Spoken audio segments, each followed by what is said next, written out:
Okay, we live in a world that is dead set against the word in general.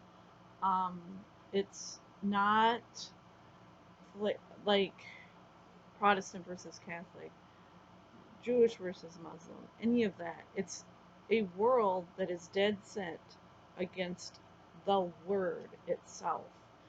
Now, right in the center of the Bible is the Psalm 119 chapter. At first, it seems like, oh, who cares? Just no big deal. Just glance over it, move on. Actually, it's a very big deal because it's pointing all of mankind back to the Tower of Babel, and the fact that the languages are scattered and moved around and about this and that way among the nations and tribes and tongues. And you will find that even in the most outside of Jerusalem area, you will find that even the most tribal people have some form of connection to the Hebrew language in some way or another. So Psalm 119 is a diagram that God is the creator and he is the one who decided to scatter the languages. It's not man himself deciding that. So in our day, we have these arguments about the colorful flag people versus the not colorful flag people, the Protestants versus the Catholics, the Jews versus the Muslims, and how to over what is Israel all about? What does it mean in our modern era? Obviously, a human being is a human being, and these people who are terrorists are terrorists. Don't give them a cookie. They're terrorists. Don't say, oh, they're just nice little people. They're oppressed by Israel. No, they are terrorists. Um, Even if Israel itself becomes a terrorist, that can become a terrorist too, as an individual level, though. So I haven't seen a full out Israel attacking minority groups as a whole. I haven't seen all of Israel doing that, but in a general sense, yeah, a terrorist is a terrorist. Don't give them a cookie. Just the enemy is within the heart and mind of man. Okay, here in America we have these issues between BIPOC people and the white people and other things like that, the Native American versus the white. And I'm sitting here watching all of these events and this and that unfold. And I can tell you this 100% guaranteed that your Ancestry 23andMe result will not give you a ticket to heaven and it will not make this world a better place. If you think that way, you are completely wrong. Okay. The most innocent people in America have 100% guaranteed Ancestry 23andMe results in some form or another. There's physics involved with the person, a large frame person versus a small frame person. Both need blood to survive and live in America. 100% guaranteed. So both people have ancestry results. What what big deal is it if it's a black person, Mexican, Latino person, white person that's short, doesn't matter. The 20-minute drive and the blood condition applies to that person at an individual level. 20 minutes accurate results, that's all that matters, honestly. Your locality and your storyline matters probably more than the ancestry results because obviously there's adoptions and whatnot inside of our social fabric of society. Um, Me personally, I did not study sociology at a college level, so or an upper level, but I've consulted social social work people and sociologists and social work professors and stuff like that here and there. And I 100% guarantee the weakest people are the most needy people, and it doesn't matter the ancestry at all, doesn't matter the actual religion per se. I don't know.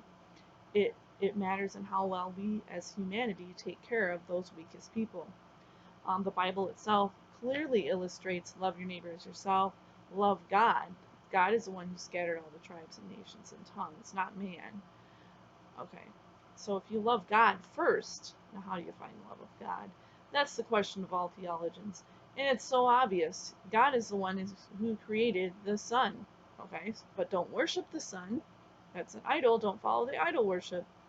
Be careful if you follow Christmas tree stuff. You might actually be part of the idol worship thing if you don't watch where you're what you believe in. There's people that put up Christmas trees all the time who have no acknowledgement of God and who he actually is.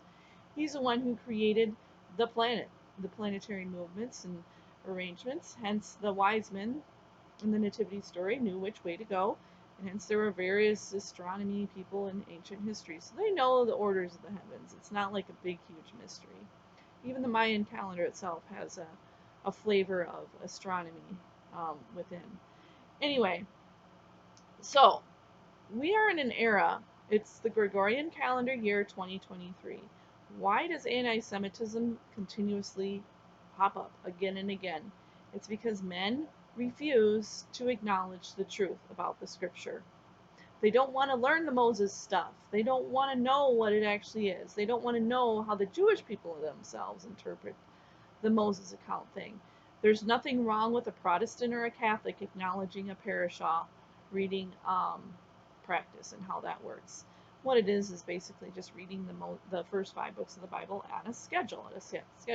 You don't actually have to do it, but once you recognize it, it's like, oh wow, it doesn't matter if you're Jew or Gentile. The Moses account stuff applies to me and my nation, my people, my tribe, my tongue. Okay. So, and you want to talk about women's health and pro-life, pro-choice, there again, you're playing these political games and who knows who and what knows what and why this and why that. And I said, water quality, where's that? We don't want to worry about that. I don't want to listen to you about women's health. Sorry.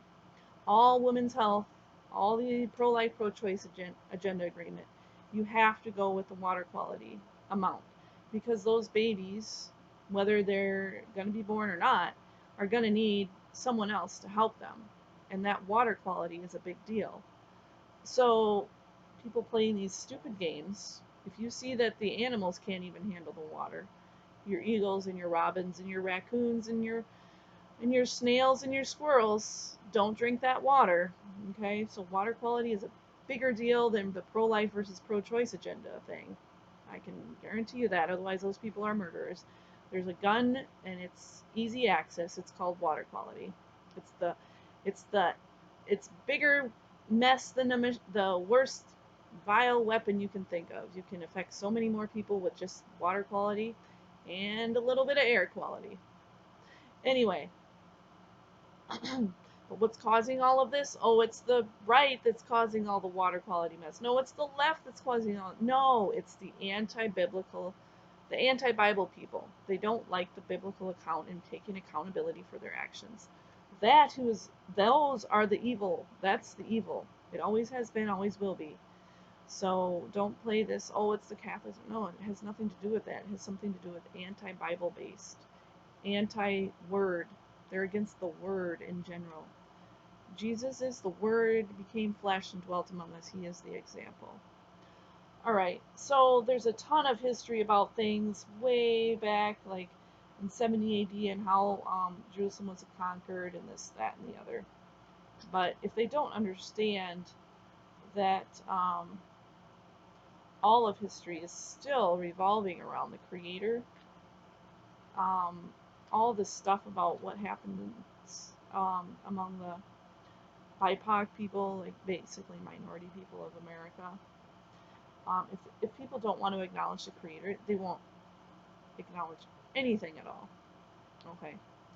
I love Hebrew Jewish culture. I watch videos on what they do, and I'm like, I don't see anything wrong with doing certain things with apples at a certain time of year in the fall or something. Apples are not indigenous to America, but I don't see anything negative about cultural things. Olives, those are culturally from the Mediterranean. Things like that. So, anyway,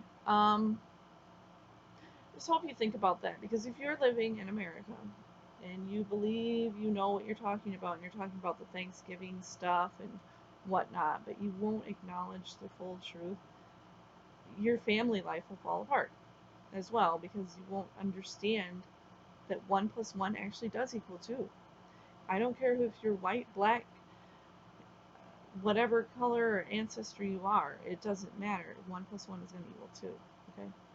Alright, so think about things like that. Okay, have a good day.